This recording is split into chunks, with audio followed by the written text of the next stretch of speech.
Hi everyone, my name's Amanpreet and today is day 9 of our spoken English course. अच्छा एक बात बताओ, आपकी एक बहुत डियरेस्ट फ्रेंड ने आपके लिए पास्ता बनाया, ठीक है? आपके एक डियरेस्ट फ्रेंड ने आपके लिए पास्ता बनाया। वैसे मुझे पर्सनली रेड सॉस पास्ता पसंद है। ओके, सो रेड सॉस पास्ता आपकी फ्रेंड ने आपके सामने लाकर रख दिया, ठीक है? अभी पूछ रही है खा के बता कैसा लगा, ठीक है? तो कैसा लगा का आंसर कैसे देते हो? आप बोलते हो अच्छा है, या फिर आप बोलते हो टेस्टी है, या डिलीशियस है ना? आप बोलते हो ये बहुत क्रीमी है, ओके? आप बोलते हो स्पाइसी है, ठीक हो गया? इसी तरीके से अब आप क्या कर रहे हो, आप पास्ता की क्वालिटीज बता रहे हो, ठीक है? कि पास्ता डिलीशियस है, स्पाइसी भी है, थोड़ा सा टैंगी है, राइट? थोड़ा सा टैंगी है एंड खाने में तो बहुत ही टेस्टी है, ठीक हो गया? अब आपने पास्ता की क्वालिटीज बताई हैं उसको, राइट? सिमिलरली एक और एग्जांपल लेते हैं। मान लो आपको लड़के वाले देखने आ गए ठीक है, ये सही है? चलो, आपको लड़के वाले देखने आ गए। अभी आपने लड़के से बात की, अब आपकी फ्रेंड को बहुत एक्साइटमेंट है आपसे ये पूछने की कि हाँ बता लड़का कैसा था। तो क्या बताते हो? हाँ अच्छा था, आई मीन हैंडसम है, हाइट भी लंबी है, राइट? बोलने में भी पोलाइटली बोल रहा था, पोलाइट है, राइट? तो अभी आप क्या कर रहे हो? ये जो जो भी आप वर्ड्स आपने बोले, हैंडसम, पोलाइट, ये क्या है? ये उस पर्सन की क्वालिटीज है ना? तो आप जब भी, हमेशा याद रखना, जब भी आपको किसी की क्वालिटीज बतानी है, जब भी आपको किसी को प्रेज करना है, जब भी आपको किसी को अप्रिशिएट करना है, तो आप हमेशा उसकी क्वालिटीज बताते हो, ठीक है? अब इससे पहले हमने सेंटेंस बनाए थे इंग्लिश में, स्पीकिंग में हमने ये सीखा था कि हमने किसी का नाम कैसे लेना है ना? अब हम ये सीखेंगे कि हमने किसी पर्सन की क्वालिटीज कैसे बतानी है, राइट?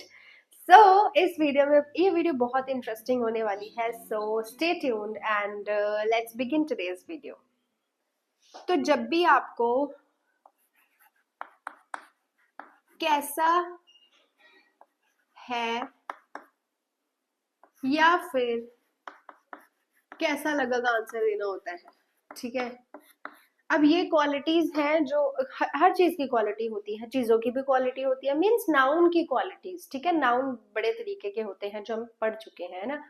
तो नाउन की क्वालिटीज बतानी होती है, तो आप ये तरीके के सेंटेंसेस बनाएंगे, राइट? तो आज हम किस तरीके का सेंटेंस बनाने वाले हैं? हम क्वालिटीज बेस्ड सेंटेंसेस बनाने वाले हैं, राइट? तो जब भी आपसे कोई ये पूछ रहा है कैसा है, कोई पर्सन कैसा है, ठीक है? या फिर आपने खाना खाया तो आप, आपसे पूछ रहा है कोई कि ये कैसा लगा आपको, है ना? तो जब भी आपको इन सवालों के आंसर देने पड़ जाए तो आपने याद रखना है कि आपको एडजेक्टिव्स, आपको क्वालिटीज वाले सेंटेंसेस बनाने हैं, ठीक है? अब कैसे स्टार्ट करेंगे, देखो। आपने लिखना है वह हैंडसम है, ठीक है? एक चीज याद रखना, बॉयज के लिए हैंडसम यूज होता है, गर्ल्स के लिए ब्यूटीफुल यूज होता है, ठीक है? वह हैंडसम है, ही इज हैंडसम, ठीक है? Very simple sentence. Now he is singular subject, single subject है ना, एक ही बंदे की बात कर रहे हैं हम। Is helping verb, singular helping verb. Handsome क्या है? ये क्वालिटी है, ये इस बंदे की क्वालिटी है, तो हम, ये है ऑब्जेक्ट, और ऑब्जेक्ट में हमने क्या लिखा है? हमने क्वालिटी लिखी है, ठीक है? जिसको आप ग्रामर की लैंग्वेज में बोलते हो एडजेक्टिव्स, एडजेक्टिव्स, राइट? और एडजेक्टिव्स, क्लियर है? अब देखो, आपने ये बताना है मैं कॉन्फिडेंट हूं, मैं कॉन्फिडेंट हूँ। I am confident.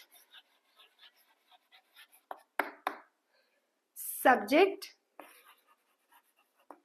Helping verb,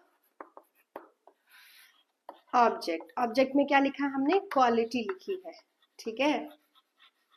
किसकी क्वालिटी लिखी है? पर्सन की क्वालिटी लिखी है, अपनी क्वालिटी लिखी है मैंने। I am confident, right. समझ आया?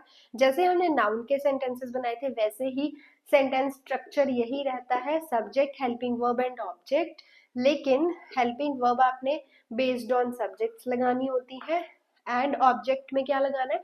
पहले हम नाउन लगाते थे, अभी हमने एडजेक्टिव्स या क्वालिटीज लगानी है, राइट। अब कौन कौन सी क्वालिटीज होंगी? ये तो हो गई पर्सन की क्वालिटीज, ठीक है, कि पर्सन हैंडसम हो सकते हैं, कॉन्फिडेंट हो सकते हैं, ऑनेस्ट हो सकते हैं, पोलाइट हो सकते हैं, ठीक है, ये सारी क्वालिटीज हैं। तो इनके साथ आप सेंटेंस बनाने की कोशिश कीजिएगा, ठीक है। इसके बाद अगर आपको चीजों की क्वालिटीज बतानी है, चलो चीजों की भी छोड़ो, पहले फूड की क्वालिटी बतानी है। अब फूड कैसा है, ये वाले क्वेश्चन का आंसर क्वालिटीज ही देती हैं, कैसा है, या कोई पर्सन आपको कैसा लगा तो उसकी क्वालिटीज बताओगे। फूड कैसा है, खाना कैसा लगा आपको, या खाना कैसा है, तो आप फूड की क्वालिटीज बता दो। जैसे फूड क्या होता है, या तो तीखा होगा या मीठा होगा, या सिंपली आप बोलोगे डिलीशियस है, ठीक है, या फिर आप बोलोगे कि थोड़ा सा टेंगी है, राइट, स्पाइसी है, इस तरीके से। तो ये क्या है? ये क्वालिटीज है किसकी? फूड की क्वालिटीज है। सिमिलरली चीजों की क्वालिटीज क्या होती है? जैसे ये चेयर है, तो चेयर की क्वालिटीज क्या होंगी? इसका साइज क्या है, शेप कौन सी है इसकी, राइट, कलर कौन सा है, ये सभी क्या है? ये क्वालिटीज होती हैं, ठीक है। जैसे आप बोलोगे, इसको डिस्क्राइब करना हो तो आप बोल सकते हो, it is a chair, it is black in color. Then you can talk about its size, you can talk about its shape, right? So these are the qualities of things, ठीक है, समझ आया? तो जब भी आपको नाउन की qualities बतानी होती हैं तो आप एडजेक्टिव्स यूज करते हो, डिफरेंट एडजेक्टिव्स, एंड ये सेंटेंस स्ट्रक्चर रहता है उसका, okay. So I hope I am very clear to you, and आप पिछली वीडियोस को अच्छे से देखो। प्लेलिस्ट जो है उसका लिंक मैं डिस्क्रिप्शन में डाल दूंगी, आप उसको चेक कीजिएगा, उसके हिसाब से प्रैक्टिस कीजिएगा। वो मैंने सीक्वेंस में डाली है, तो एक सीक्वेंस में जब आप इंग्लिश स्पीकिंग की प्रैक्टिस करते हो तो कंफ्यूजन कम रहता है, ठीक है, कंफ्यूजन कम होता है, और आप हर दिन एक स्टेप आगे बढ़ते हो। ऐसा नहीं लगता है कि पहले दिन कुछ और किया, दूसरे दिन कुछ और कर रहे हैं, तीसरे दिन पता ही नहीं क्या कर रहे हैं, और चौथे दिन तो मोटिवेशन छोड़ो, आपका बुक खोलने का भी मन नहीं करता है ना।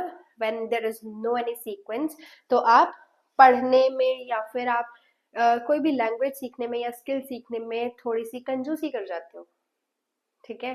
तो ये सीक्वेंस बहुत इंपॉर्टेंट है, इसको देखो। इंग्लिश स्पीकिंग कोर्स जो है मैंने बनाया आपके लिए, वो उसको देखो, प्रैक्टिस करो, एंड यस, मिलते हैं नेक्स्ट वीडियो में। Till then, bye.